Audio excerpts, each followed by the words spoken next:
మిత్రులారా, పశ్చిమ బెంగాల్లో మొన్న ఈ మధ్యన పెద్ద ఎత్తున వరదలన్నీ కూడా వచ్చినాయి. కొంతమంది బీజేపీ కార్యకర్తలు అదేవిధంగా నాయకులు ఈ వరద బాధితులకు సాయం చేయాలని చెప్పేసి పోతా ఉంటే అభినవ శూర్పణఖ మమతా బేగం పార్టీకి చెందినటువంటి కొంతమంది కార్యకర్తలు అడ్డుపడి మరీ కొట్టారు. ఎవరిని?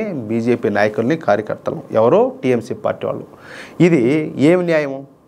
మన దేశ రాజ్యాంగంలో అధికార పార్టీ మాత్రమే ఏమైనా చెయ్యాలని చెప్పేసి రూల్ ఏమైనా ఉండదా?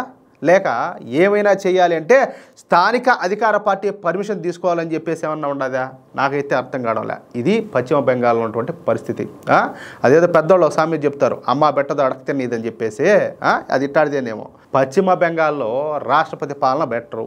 ఈ మమతా బేగం గవర్నమెంట్ తీరు మారదు. చెప్పాలంటే ఈ బంగ్లాదేశ్ నుంచి వచ్చినటువంటి ఆ మియా ముస్లింలను, మయన్మార్ నుంచి వచ్చినటువంటి రోహింగ్యా ముస్లింలను వాళ్ళందరినీ కూడా నెత్తిని పెట్టుకొని ఓటు బ్యాంక్ రాజకీయాలు చేస్తా ఈ అభినవ శూర్పణఖ చేస్తున్నటువంటి దారుణాలు అన్నీ ఇన్ని కాదు.